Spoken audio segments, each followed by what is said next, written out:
Olá, pessoal. Tudo bem? Tudo bem, Caetano, Sara? Tudo bom?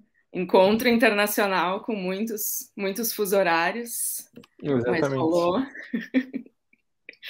Então, a gente está aqui para conversar sobre o Antídoto contra a Solidão, né, que a Inê está lançando, conversas com David Foster Wallace, vocês traduziram. Quero perguntar sobre esse processo, mas queria começar falando do David Foster Wallace mesmo, porque, além de tudo, vocês são, enfim, especialistas no autor. E, na verdade, primeiro eu queria começar com uma confissão, assim, por muito tempo eu tive medo de ler David Foster Wallace, por achar que ele era uma influência muito pesada para autores que vieram assim um pouco antes de mim. E então eu fiquei com essa um pouco assim angustiada antecipadamente por acabar influenciada pela prosa dele, que, enfim, única e muito poderosa. Então eu queria saber como é que foi assim o primeiro contato de vocês com o autor e o que isso fez com a cabeça de vocês quando vocês leram David Foster Wallace pela primeira vez. Caetano, por favor. Eu vou aceitar pelo direito de senioridade e nada mais que isso. Primeiro, obrigado pelo convite, obrigado pela oportunidade, tanto a editora originalmente, quanto pelo projeto do livro por si só, né, pelo convite, pelo projeto, e agora por esse evento aqui. Uma felicidade muito grande estar aqui com vocês em 3 fusos diferentes, fazendo essa conversa sobre um autor que é assim tão importante para a gente, de maneiras as mais diferentes, né? Eu tenho 2 histórias para contar de primeiros contatos com a obra do Wallace. A primeira é minha, estritamente pessoal, que é o fato de que em torno de 2004, 2005, eu já estava profundamente imerso no que para mim é esse longo e permanente projeto James Joyce. Eu estava começando a me ver muito chato, xiita, do tipo só existe Joyce, depois dele nada foi feito de interessante, todo mundo é irrelevante e tal. E eu pensei, eu preciso de uma cura. Eu fui meio contrário disso que você estava falando, assim, falei, então vamos nesse cara, que parece que é o que de mais violento pegou nesse tempo, eu não tinha lido nada até ali.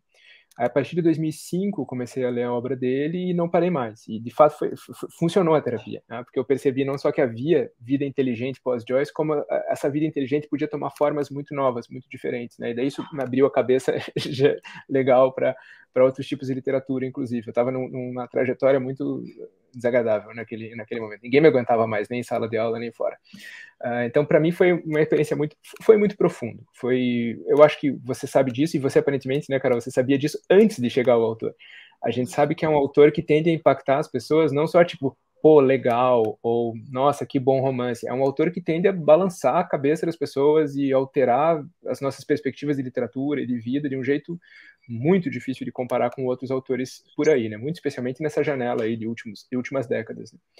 E qual, De um lado, desculpa te interromper, mas qual foi a primeira obra? eu comecei pelo Graça Infinita, comecei pelo Infinite Jest. Ah, sim. Que okay. Eu sou homem.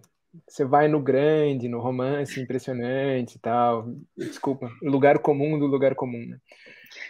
Mas aí, a partir dali eu li tudo, li absolutamente tudo. Num intervalo de 5 anos, ou seja, que foi basicamente dali até o suicídio dele, um intervalo, na verdade, de 3 anos, eu li fundamentalmente tudo que ele tinha publicado e que tinha sido publicado sobre ele, em geral mais de uma vez. E produzi literalmente dezenas de documentos de traduções de fragmentos, de entrevistas, de textos. A minha pasta David Foster Wallace no meu computador, onde ficam as minhas traduções, tem triplo do tamanho da de qualquer outro autor. Isso sem ninguém me pedir, porque eu queria. Virou uma obsessão muito, muito grande. Isso enquanto eu estava traduzindo Ulisses. E a outra história, que é a mais legal para esse projeto, é a história com a Sara, é a história da Sara, e que é de dar uma disciplina de tradução e trabalhar com o texto do Wallace em classe, com o meu grau padrão de obsessão. A gente passava um mês lendo um conto de 1,5 páginas para determinar problemas de tradução. E tinha lá essa menina quieta no fundinho, não era no fundo da sala, que era uma sala que não tinha fundo, era praticamente uma garagem onde cabia um carro pequeno naquela sala. Mas a Sara estava no mais distante possível que ela podia ficar de mim, no canto da sala, calada do primeiro ao último dia de aula. E aí, na última semana de aula, se não me falha a memória, ela veio falar comigo se eu podia orientar o trabalho de conclusão de curso dela. E, hoje eu tenho vontade de quase bater nela. Se ela não tivesse vindo falar comigo naquele dia, eu teria perdido uma das melhores experiências de relação com o aluno, de formação de colega, uma colega do nível dela que se formou já vinha se formando e que a partir dali, para mim, não saiu da minha vida e da minha carreira. E começou com Wallace, a nossa história começou com Wallace, o nosso convívio começou com Wallace. Ela fez esse trabalho, defendeu esse trabalho, de novo, um show de confete na defesa desse trabalho de graduação. E hoje está lá, tá na França dando aula e ensinando Wallace e outras coisas para mim e para o mundo. Então tem pelo menos essas duas histórias interessantes do Wallace. Ele só me deu coisas incríveis na vida. Eu fico numa posição super, super complicada, como sempre. Eu até falei com o Caetano hoje que com ele é um intensivo de anti-timidez. Sempre foi assim. E, de fato, a minha relação com o Wallace sempre vai ser inevitavelmente mediada Começou tudo com aquele curso. Eu fui recuperar as minhas anotações para não falar besteira, e é um pouco assustador porque faz 10 anos, foi em 2011. Então, passa muito rápido. Foi na Federal do Paraná, justamente. A primeira vez que eu encontrei o Wallace foi, portanto, na universidade. Eu acho até importante dizer isso, porque eu tenho a impressão que a nossa época é meio anti-acadêmica. É uma crítica, né? Não seja muito acadêmico, não exagere, como se fosse algo negativo. Eu acho que muitas das coisas fantásticas que eu conheci, dos professores, das pessoas que eu encontrei, foi na universidade, e o Wallace também é fruto disso. Eu acho isso importante quando também for pensar as entrevistas, porque o Wallace também foi alguém que frequentou a universidade, que defendeu o ensino de escrita criativa na universidade, que é muitas vezes criticado, não é visto com maus olhos. Então, eu acho importante vincular esse projeto também à universidade, que precisa ser a todo custo defendida. Então, ser acadêmico não deve ser visto como algo ruim. E, de fato, foi nesse curso que eu conheci o Wallace. Também foi na universidade que eu conheci o outro escritor, que é o outro amor da minha vida, que é o Saramago. Então, a partir daí, eu construí, a partir dos autores que eu tanto amava, eu construía, de fato, a minha vida, como outras pessoas, como o Caetano. Eu pedi ao Caetano para me orientar, justamente. Isso é fato, e ele até colocou isso na nossa introdução. E a grande ironia é que hoje eu também dou aula e eu sinto sempre muita pena dos tímidos. Eu entendo os tímidos que não respondem e tudo mais. E assim, eu acho que foi uma sorte enorme. É um ciclo para mim até que se fecha. Essa tradução foi coincidência ter saído justamente agora. Mas, para mim, esse projeto ele está totalmente vinculado à universidade e eu acho que isso deveria ser uma forma de valorizá-lo, não de criticá-lo. Portanto, o meu primeiro contato com Wallace foi mediado pelo curso, e foi ótimo, foi pelos contos, e o que eu quis, como proposta de conclusão de curso, foi trazer um outro conto de Oblivion. E, a partir daí, eu fui continuar a ler a obra do Wallace, e é absolutamente esse retorno, essas conversas com ele que o livro propõe, é uma forma de revisitar a obra dele ao longo de 20 anos, não é? São 2 décadas e é um diálogo que essa obra é em si só feita de diálogos, e eu acho que a tradução ela é marca do diálogo, que foi possível também num gênero que nem sempre, num tipo de trabalho que nem sempre, que costuma ser muito solitário, diga-se de passagem, e foi um trabalho coletivo. Não, eu achei sensacional o livro, né? E fiquei pensando quantos autores gerariam um bom livro de, tipo assim, conversas e absolutamente, ele é né? a pessoa perfeita para isso, né? Porque tem tanta uma mistura de erudição com humor, que eu acho que é uma característica também da obra dele. O quanto vocês acham que essas conversas com eles se conectam com esse estilo literário bastante peculiar de erudição com humor, com uma baixa cultura, mas ao mesmo tempo muito refinamento? Vocês veem isso e vocês acham que é uma boa? Fiquei pensando se é uma boa porta de entrada, assim, para alguém que quer ler o Wallace, ler essas conversas primeiro.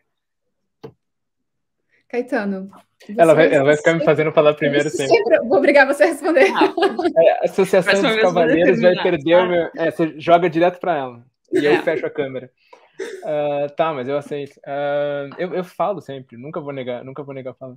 É legal você mencionar isso. Eu acho que sim, eu acho que é uma droga de entrada.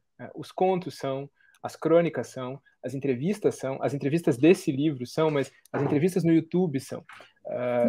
Lidar com a obra do Wallace já vou voltar à questão que você falou do estilo e tal, mas lidar com a obra do Wallace acaba sempre sendo, na experiência que eu tenho, que eu tive com os alunos e com outros leitores, então, acaba sempre sendo envolvimento com uma obra e acaba sempre sendo envolvimento com uma pessoa muito diferente, uma pessoa muito especial, um indivíduo humano de um tipo particularmente raro, para bem e para mal, inclusive para ele mesmo, né? Portanto, todas essas formas de contato prévio, eu tenho dito para as pessoas que assistir um clipe daquela última longa entrevista dele que está no YouTube, me parece fundamental para tentar entender com que tipo de pessoa você está lidando, com que tipo de literatura você está lidando. Porque se de um lado a gente tem, sim, essa convivência de estilos e registros de estilos, é um cara que tem um vocabulário enorme e ao mesmo tempo usa um vocabulário mais baixo, uma metáfora infantil do lado de uma frase genial, e isso é muito típico, de fato, da prosa dele, da obra dele, do pensamento dele, de como funcionava a cabeça dele. De outro lado, nas entrevistas fica extremamente nítido o quanto se trata de alguém que pensava muito fundo e de alguém que tomava cuidado para pensar, para dizer coisas, para repensar o que estava dizendo, e acima de tudo você sai com a sensação, aquela sensação demodé e algo às vezes parece mal vista quando a gente diz uma coisa assim. Ele era simplesmente mais inteligente do que todo mundo. Ele era mais inteligente do que nós, ele era mais inteligente do que os outros escritores da geração dele. Dá uma impressão de muita sinceridade, né? Pois é, né? Porque a gente fala de entrevistas fascinantes e às vezes a gente pensa, eu penso, porque eu sou fútil, provavelmente, você pensa no grande entertainer, né? No grande causer, na pessoa que fala muito, entretém, conta histórias, e não era o caso dele. Ele era uma pessoa angustiada para ser entrevistado, ele era um tímido, ele era uma pessoa com dificuldade para perform, né? Ele não gostava muito dessa imagem do artista no palco, do artista que chama atenção e tal. Ele estava meio contrariado sempre quando ele estava em entrevista, ele não queria muito estar ali, mas ele estava fazendo todo o esforço que ele podia para tratar aquilo da maneira mais profunda e mais honesta possível. E as coisas que ele diz são, de novo, dessas coisas que não é assim, nossa, que ideia interessante, você pensa, eu nunca mais vou conseguir assistir televisão do mesmo jeito, porque esse louco me mudou a forma de ver televisão, de pensar em literatura, de pensar para que serve a literatura, de pensar qual é a relação dos seres humanos com a arte. A gente está falando de uma coisa que é filosófica e profunda, né? Então, é uma droga de entrada, sim, para o estilo, para a voz, né? O famoso caso da voz, David Foster Wallace, mas também para esse dado de que você está entrando ali, é aquela coisa de enganoso, né? Ele te dá uma coisa docinha para você se enganar, que é a prosa inventiva, divertida, mas o remédio que tem ali dentro às vezes amargo e é muito poderoso. E ele parecia ter bastante consciência disso, né? E ele fala várias vezes nas entrevistas do quanto ele está dando um entretenimento, uma coisa engraçada para fazer o leitor ter um pouco de trabalho, ou bastante trabalho. Eu tenho essa sensação também de que, na verdade, ele tinha dificuldade com ser uma personagem, com ser um tipo. E que o que se esperava dele nessas entrevistas, acho que o Caetano disse, é muito pertinente. Ele está sempre sofrendo nas entrevistas, mas ele está sempre dando o melhor dele. É um paradoxo, ou não, mas ele se esforça no sentido, ele não deixa de ser complexo, mas ele quer comunicar. Eu acho que isso é algo impressionante. Ele não quer ser... ele luta contra ser uma personagem de alguém que está acima dos outros, de que sabe mais que os outros, entendeu? E isso me chama muita atenção. O modo como ele está sempre referindo outros autores, como ele está sempre falando do que ele está lendo, como ele está sempre discutindo com o tempo dele, com os pares dele. E em termos do estilo que você referiu da voz, eu acho particularmente fascinante as entrevistas, porque eu também gosto muito da não ficção do Wallace. E ali você encontra aquele ensaísta. É maravilhoso. No último... E nesse sentido eu concordo que é uma porta de entrada fantástica, porque a não ficção foi uma porta de entrada para muita gente durante a vida do Wallace. Na última que é uma reportagem, o David Lipsky fala disso. Geralmente quando as pessoas dizem que leram Wallace, na verdade elas leram aquele ensaio sobre o Cruzeiro.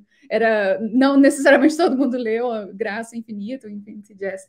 E eu acho que isso é fascinante, o quanto ele percorreu gêneros diferentes e fez isso muito bem.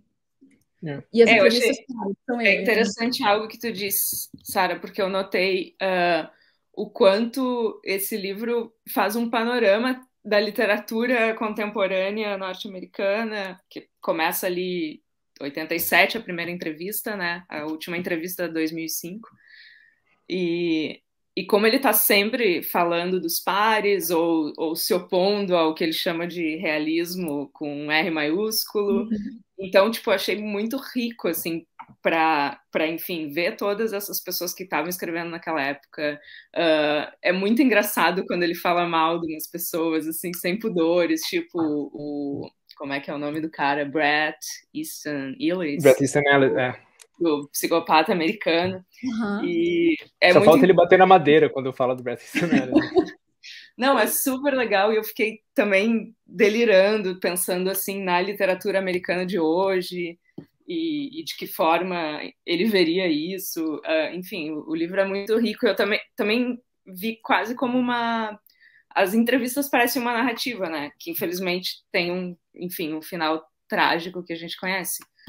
O que você referiu sobre o psicopata americano é engraçado porque eu acho que algumas vezes, talvez eu tenha demasiada empatia com o Wallace, mas eu acho que ele explicou os meus sentimentos, porque eu tive exatamente a mesma sensação com o livro. Na verdade, eu só assisti o filme, eu confesso, sobre o filme do psicopata americano. E eu não conseguia explicar por que aquilo me incomodava tanto. E ele explicou, no sentido de um certo sadismo literário até, porque a gente tem o costume, eu tenho essa sensação, e que isso permanece, de uma crítica que é só baseada em elogio, que eu vou dizer o que o autor tem de melhor. Claro, isso é bom até em termos de mercado. E o Wallace não jogava esse jogo. Eu acho que ele jogava o jogo da sinceridade. Às vezes isso era até um problema. Os entendedores ficavam assustados, não é? Mas ele dizia como ele se sentia em relação às coisas. E eu acho isso fascinante. E tinha essa base, né? Porque o problema dele com o psicopata americano não era de estrutura, de prosa, de qualidade, era um problema filosófico, ético, humano. Por que você está fazendo isso? Por que você está apresentando isso para um público? Em nome de quê? Em nome de conseguir uma resposta de choque, uma resposta de... Ele tinha um outro projeto literário. E isso que é bacana, porque você diz, as entrevistas vão de 87 a 2008, e né, para a geração dos youtubers que está aí pelo mundo, 2008 é o Pleistoceno, né? Ele já tá morto há muito tempo. E, no entanto, a gente lê, sei lá, o ensaio dele sobre a televisão é do começo dos anos 90, e ele é absolutamente relevante para a Netflix de hoje, porque ele não está, você disse muito precisamente, né? Ele faz um retrato muito legal daquela geração, dos ficcionistas americanos, é verdade, mas o problema é que esse ponto de vista dele, que é esse ponto de vista tolstoiano, né, o humano, filosófico em relação à literatura, vai se sustentar para sempre. A gente vai discutir Shakespeare em torno dessas questões e vai discutir escritores que ainda nem nasceram. Só que o problema, especialmente quando o Wallace surgiu, é que ninguém estava fazendo isso mais. Ninguém estava discutindo literatura, arte, entretenimento. Ele era feio, ele era antigo, ele era moralizante, ele era conservador. Aí, de repente, aparece esse cara que é o mais criativo, mais explosivo dos escritores em termos de novidade, mas que tem lá no fundo um coraçãozinho de um moralista do século XIX. Moralista no melhor dos sentidos. Alguém que quer pensar moral, quer pensar ética, quer pensar...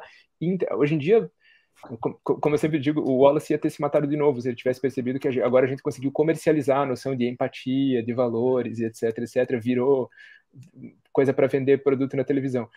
Ele ia ter ficado completamente revoltado, mas ele naquele momento era uma coisa que era nova, era estranha, era inclusive áspera, era difícil de engolir e difícil de vender para os alunos em sala de aula. Que eu estou dizendo para vocês, leiam esse escritor porque ele vai te fazer pensar em valores e empatia e naquela parte brilhante dentro da tua alma escura que ainda vale a pena ser resgatada e mostrar para o mundo, como ele chega a dizer. Isso era tudo muito estranho, isso era tudo muito de outro mundo. Sim. Acho que continua sendo. E eu fiquei pensando em se a gente pode, porque, enfim, tem essa coisa muito onipresente da televisão, se a gente pode simplesmente substituir televisão por internet e, enfim, pensar que tudo ficou muito pior do que ele estava já dizendo ali nos anos 90. Eu tenho a sensação que o modo de ele olhar as coisas não é o que permanece atual. Eu acho que não é exatamente a mesma aplicação, porque a internet seria, na verdade, a nossa salvação em relação à televisão. Agora a palavra ela é democrática, agora todo mundo pode falar. Não é como na televisão, um discurso controlado, editado e assim por diante. E a gente, enfim, eu não tenho a sensação de que a gente está tão bem assim quanto se esperou que estaríamos. É um debate super complexo e eu acho que, com certeza, ele teria... E ele antecipou muitas coisas, o Caetano poderia fazer uma lista fantástica do quanto ele previu a nossa geração. Mas não necessariamente a mesma coisa, eu não acho que dá para trocar a TV pela internet, mas a coisa o que mais me chama a atenção, pelo menos nessa comparação, é a coisa da idolatria da imagem, que é muito assustadora, que está nos contos dele, ele fala também sobre isso nas entrevistas, e que é a nossa época, sem tirar nem pôr, não é? Caetano deve ter outros exemplos.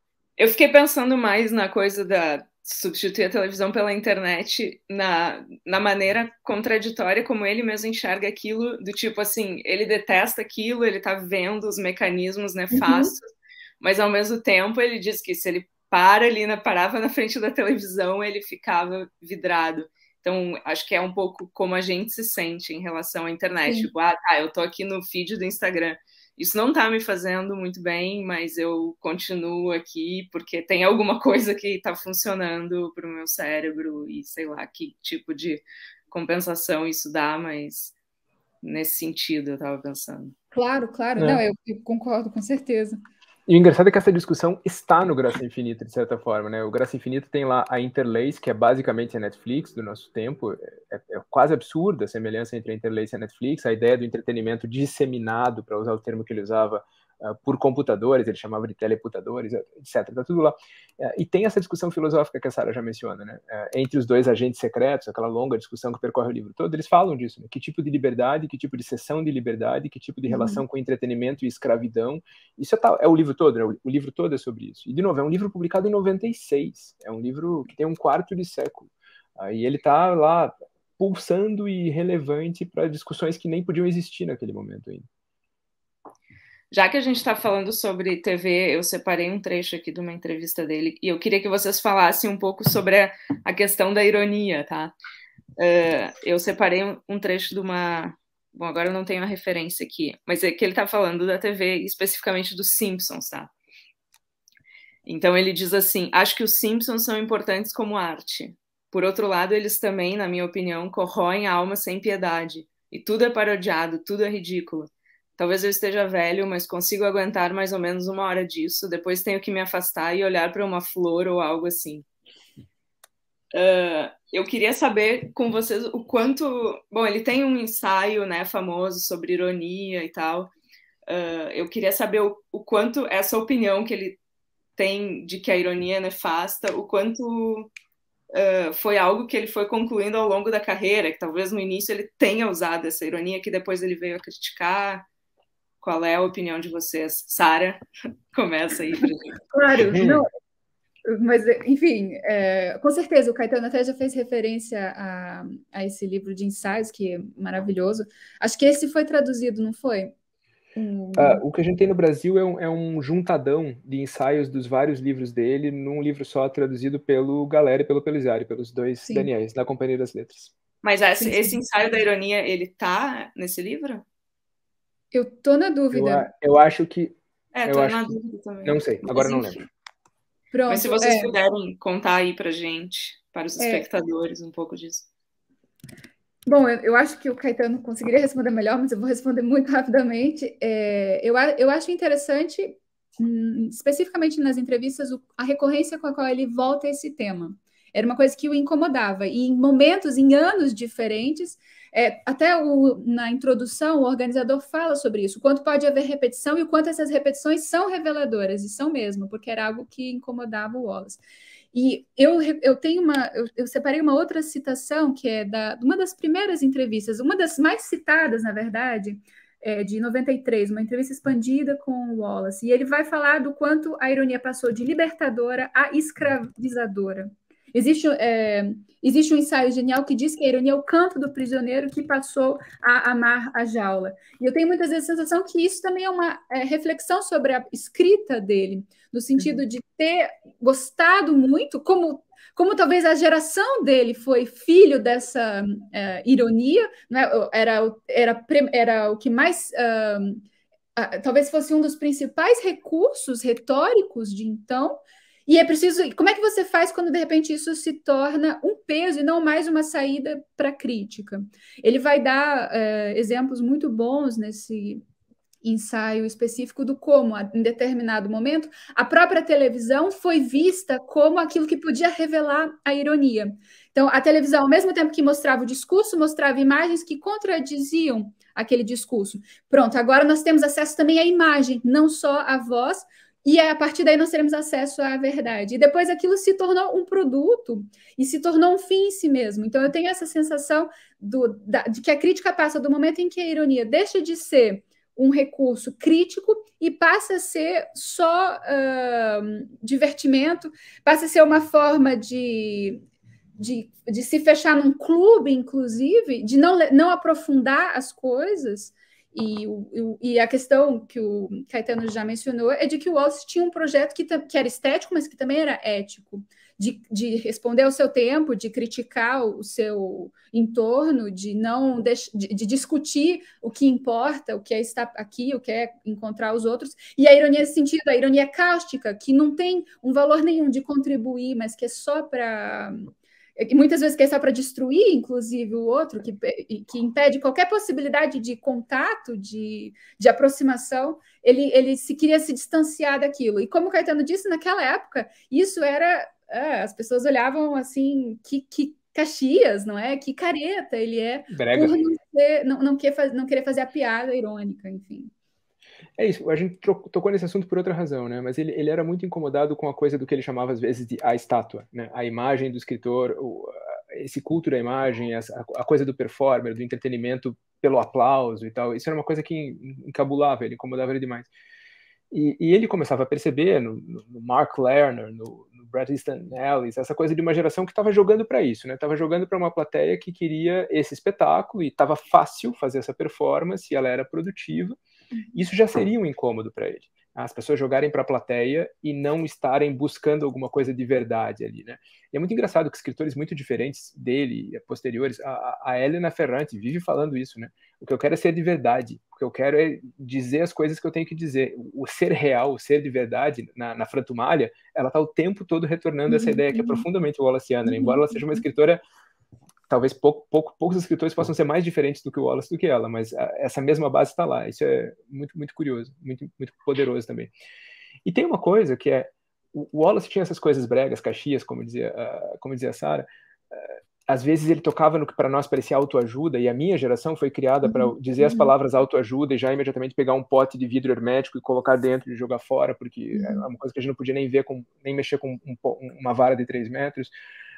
E pior ainda, né? Ele tinha uma proximidade muito grande com certos discursos que a gente tem que chamar de religiosos, místicos religiosos. Embora ele não fizesse isso na sua ficção, mas ele entrava em searas que normalmente só são abordadas por esse tipo de discurso. E ele tem uma famosa... virou quase um bordão que ele usou em ensaios, usou em entrevistas, usou nos livros, essa ideia que todo mundo adora alguma coisa, adora no sentido religioso. O problema é você escolher o que você adora e o que isso acarreta para você. E o que ele estava localizando, me parece, naquela geração dos anos 90, já de finais de pós-modernismo e até os anos 90, era uma geração que tinha se dedicado integralmente ao culto de um mecanismo de produção de efeito.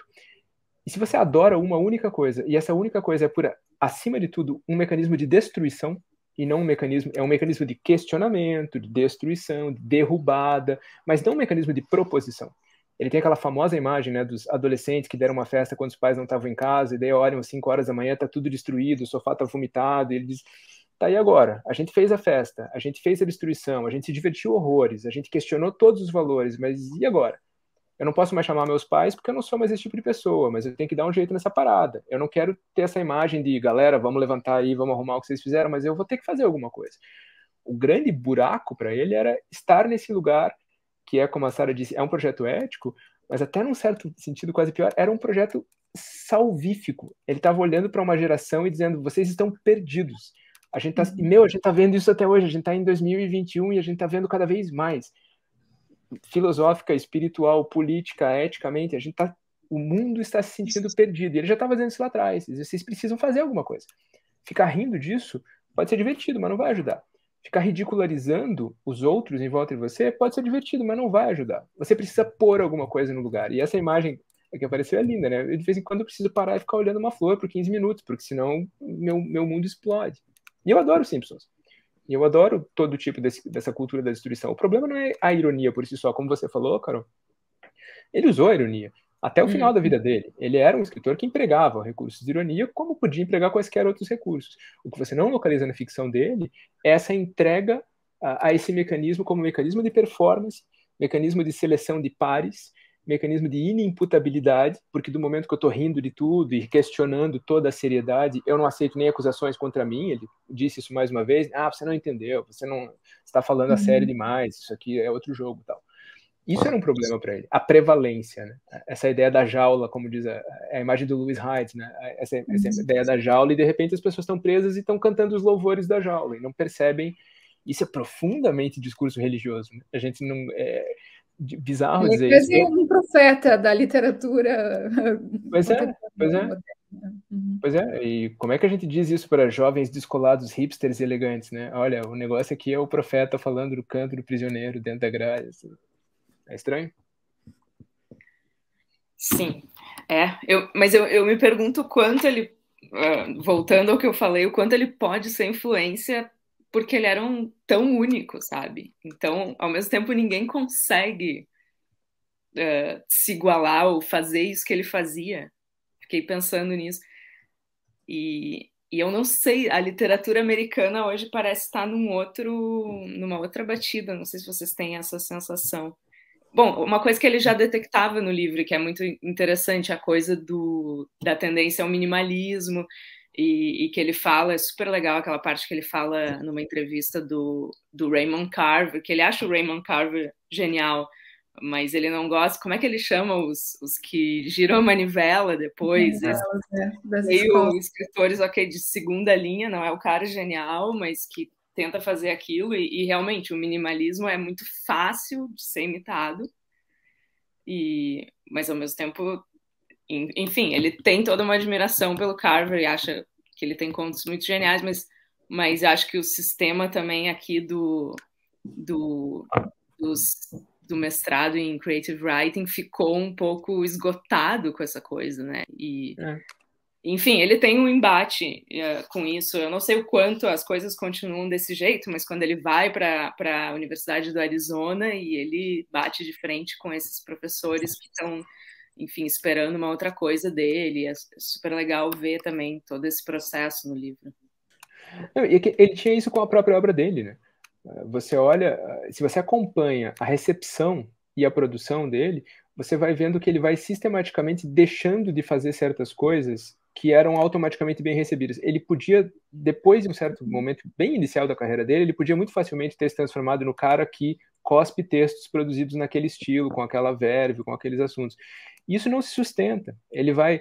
Oblivion, que é o último livro dele, contando que O Rei Pálido é póstumo, é um livro absurdamente diferente de tudo que ele já tinha produzido. A gente se deixa levar por essa similaridade de voz, às vezes, e deixa de perceber o quanto o projeto de literatura era diferente. Os contos de Oblivion são coisas concebidas, compostas. Para você que escreve, Carol, você tem isso muito mais vivo, né? A forma que ele inventou de gerar contos a partir de um nozinho dramático que às vezes está escondido na 15ª página, numa cena menor que é só mencionada, e gerar uma situação dentro de outra situação dentro de... Eu nunca vi aquilo em nenhum outro escritor. E eu nunca vi aquilo na obra prévia dele. Eu não consigo nem imaginar onde ele poderia estar agora. Porque ele não ia ficar parado. Ele não ia ficar contente com, de novo, jogar para a plateia, reproduzir o que se espera, fazer o que já deu certo. Ele ia estar procurando alguma coisa. E essa alguma coisa, a única coisa que a gente pode saber é que é algo que ninguém tentou. Porque ele fez isso a vida inteira. Eu gosto muito dessa entrevista que a Carol mencionou. Eu fui até recuperar aqui. É a entrevista expandida, não por acaso. A quarta é uma das mais citadas, em que ele recupera essa ideia de um processo que surge e todo mundo começa a imitar. Então, eu tenho essa sensação de que ele deixava, às vezes, de seguir determinado procedimento porque cansou. Ele mesmo se esgotava, como o Caetano disse. Ao mesmo tempo, porém, eu acho que às vezes pode ser que ele seja duro, ele mesmo admitir, ele é um pouco injusto nas críticas.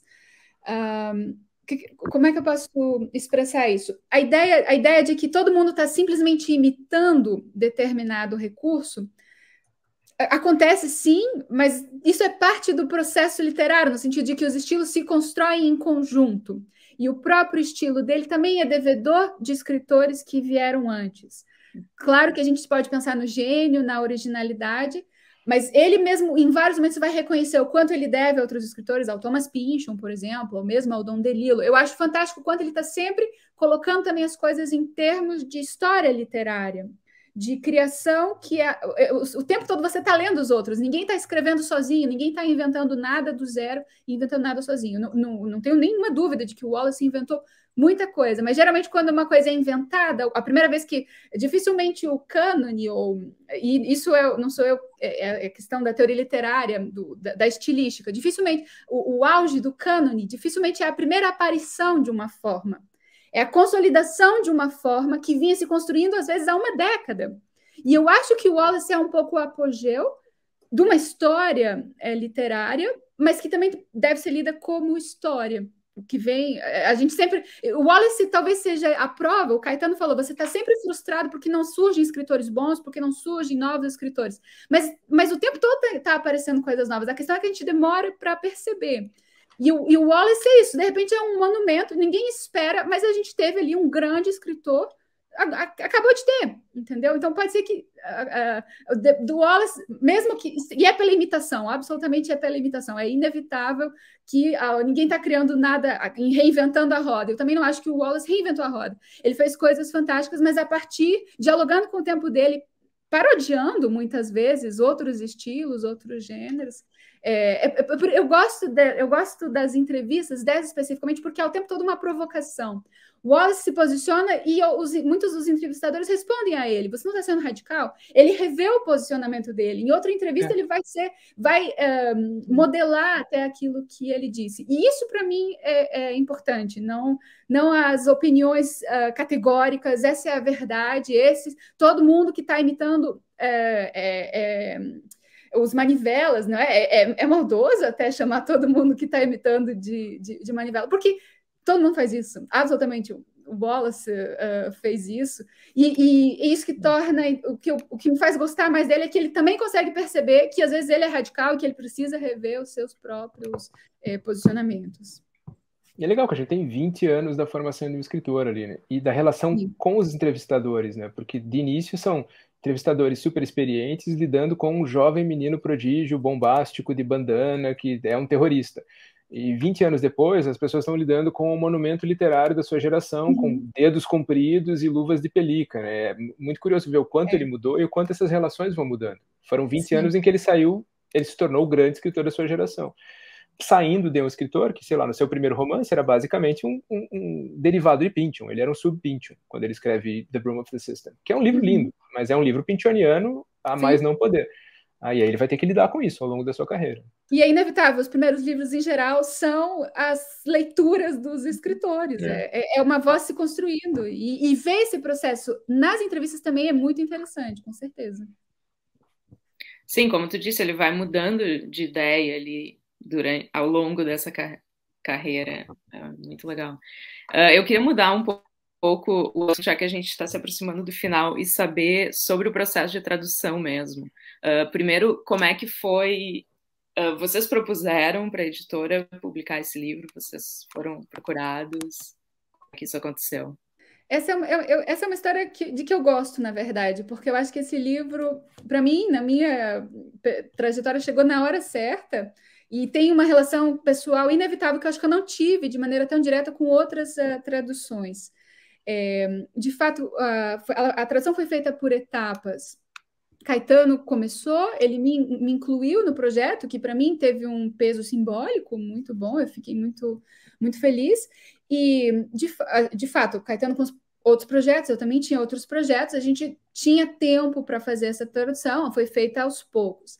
O fato é que a última parte, e a parte final, eu concluí, e eu fui fazer essa parte final, foi um erro, mas não foi, no início da pandemia, em março do ano passado. E aí eu percebi, nossa, é pesado, mas era preciso terminar. O fato é que foi uma pausa na tese, naquele momento, eu precisava daquela pausa, e foi quase que uma terapia, porque eu acho que esse livro fala sobre a solidão, e não por acaso, esse título ele tem que ver também com a tradução italiana, e ele fala para a nossa época de maneira muito marcada, o momento em que o Wallace poderia... Eu fico imaginando como o Wallace leria também esses tempos pandêmicos e como a gente reagiu a esses tempos pandêmicos. Então, sobretudo, a última entrevista que eu acho que não é uma entrevista, é uma reportagem, eu gosto muito dela, é uma reportagem muito bem construída, foi premiada, inclusive, ela foi publicada se eu não me engano, foi pela Rolling Stone, logo depois da morte do Wallace, e depois gerou o memoir do Lipsky, que depois gerou o filme, que acho que é de 2015, é bem mais recente. E aquela entrevista, sobretudo, naquela parte final, me marcou muito, porque é uma entrevista construída com recursos narrativos, personagem, como o Wallace fazia, aliás, não é? Personagens, frases curtas, um crescendo de tensão, você já sabe qual é o final da história e isso contribui para essa tensão. E é uma história de solidão e de como é que se tentou, a história do Wallace, como é que você lida com essa solidão, e quanto a escrita é uma forma de comunicar, por mais solitária que ela possa parecer à primeira vista. E a tradução, claro, inevitavelmente eu vou pensar também como uma forma de aproximação, de comunicar e tudo mais. Então, nesse processo todo, estava todo mundo trabalhando à distância, mais do que nunca naquele momento, não é? Com Caetano, a gente sempre trocou ideias, a gente sempre trocou e-mails, e isso sempre para mim foi muito especial. No que é que você está trabalhando, como é que você está lidando com isso? Troquei muitos e-mails com a Sandra também. E isso é uma forma de lidar com essa nossa solidão que foi mais exacerbada na pandemia, ficar sem ver as pessoas durante meses seguidos. Um computador nunca vai substituir, uma tela nunca vai substituir o contato com as pessoas. E mesmo assim a gente inventa formas de vencer aquilo que passam para o Wallace. Eu acho que isso me marcou muito, que essa forma passa pela literatura. A literatura é uma forma de tentar chegar no outro. E eu gosto muito do fato do livro ter sido incluído na coleção das Andere, que é o outro, justamente. Eu gosto dessa coleção da editorial. É um gesto de... É raríssimo, isso é muito wallaciano, inclusive. Como é que você faz para chegar no outro? Né? Eu tenho... Desculpa, só retomando rapidinho aqui. Primeiro, para fazer uma muito wallaciana nota de rodapé. A Sandra mencionada é a Sandra Stroparo, professora Sandra Stroparo, que está aqui do meu lado, enquanto eu faço essa participação. E a professora também da Federal do Paraná, tradutora também. E isso é engraçado. Eu não sei. Sara, você me conhece há 10 anos, você pode dizer. Gente que me conhece há muitos mais anos pode dizer. Eu não sei se é só porque eu estou ficando velho, ou se é especificamente o trabalho com o Joyce e com o Wallace, mas as pessoas podem falar, né? Eu estou aqui com grande orgulho, a minha ex-aluna, a doutora Sara, fazendo... que bom, foi um privilégio trabalhar, etc, etc. Mas um livro como esse, para mim, é engraçado. Sim, eu concordo. Não sei se eu consigo traduzir, mas entra num nível pessoal, para mim entrou, que não aconteceu com outras traduções.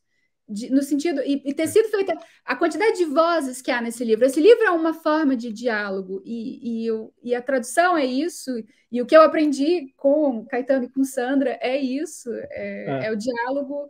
A tradução é isso, enfim, eu concordo com 100%. Não é retórica, não mesmo.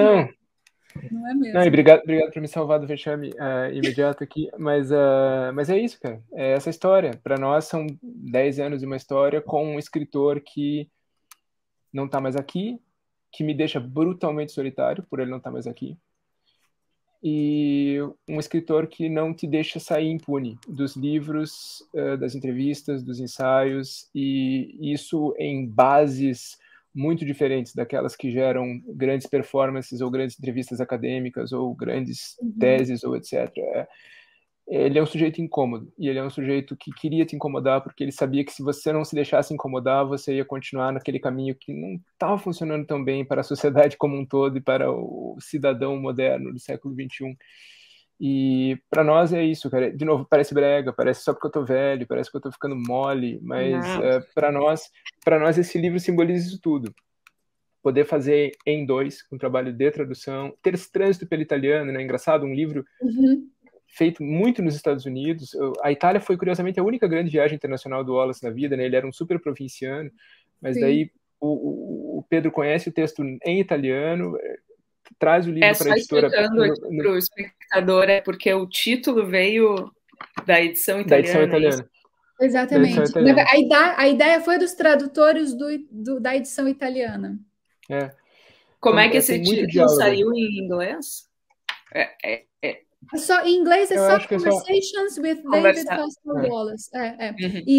E no italiano eles colocaram, não é, um antídoto contra a solidão, porque é uma citação do texto. Sim, E eu sim, acho isso maravilhoso. muito, muito curioso, quanto a tradução é uma forma de recepção e que marca no próprio título o que é que essa obra significou, inclusive para os editores que quiseram publicá-la na Itália. E agora, claro, no Brasil. A gente se associou, a gente adotou o título passando pelo italiano, e que tinha tudo a ver também com aquele momento, com certeza, que a gente estava vivendo. Esse é um trecho que eu gosto muito. Tradução tem muito disso, né? Miles Davis, assim, se for roubar, roube dos bons, né? E o título deles era excelente, não tem por que a gente não roubar. O texto o título era maravilhoso. E diga-se de passagem, a tradução do italiano também foi feita a 4 mãos. Também foi feita por mais de um tradutor. Eu acho isso genial, porque é um livro que precisa ter mais de uma pessoa. Eu tenho essa sensação. Tem muitas vozes ali. Essa é uma das preocupações muito grandes, eu acho, que a gente teve, de não transformar tudo numa coisa só, numa entrevista só. Como traduziu o Wallace, o Caetano sente isso o tempo todo. Não posso traduzir o último livro dele exatamente igual, muda o tom, muda o estilo, muito além da questão da temática até.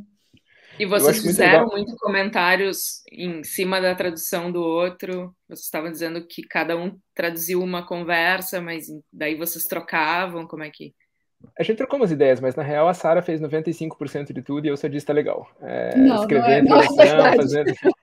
a gente trocou umas ideias, mas foi autonomia total. Nunca saberá, mas cada um vai contar a sua versão. Exatamente. Isso fica para os mistérios. Bom, eu só queria agradecer, realmente, eu não conhecia ainda a Carol, foi um prazer enorme, eu fiquei muito, muito feliz. O prazer é meu. Adorei falar com vocês. Pena que, enfim, o tempo é curto, mas eu realmente adoro falar com tradutores. E, enfim, recomendo que todos leiam esse livro. Todos os espectadores aqui viram o quanto o livro nos emocionou. Tivemos momentos emocionantes nessa conversa. Então, é isso. Espero que todos tenham contato com essa obra incrível e talvez com esta porta de entrada, lindamente traduzido pelo Caetano e pela Sara. É isso, pessoal. É isso, a gente só agradece. Agradeço a vocês, agradeço a Carol pela mediação, privilégio sem tamanho, e agradecemos a editora, né? E vamos sublinhar isso, né? Um belo olho editorial ali de perceber esse projeto, que passou por baixo do radar de muita editora maior aqui. Sim. Perceber o projeto, ir atrás das pessoas certas, as melhores pessoas possíveis para fazer. E foram muito, muito generosos de permitir que a gente incluísse uma introdução também, que isso é algo que nem sempre acontece, então, com certeza. A gente pôde fazer o melhor trabalho que a gente conseguiu, que a gente quis fazer, e a proposta veio exclusivamente da editora. Vamos respeitar e sublinhar a importância desse papel efetivo de editor, né? Da pessoa que procura, cava, encontra e localiza um livro bacana desse. Graficamente, belo trabalho. Valeu. Então tá, pessoal. Um prazer, obrigada. Prazerzão, valeu. Valeu, obrigado, gente. Tchau, tchau.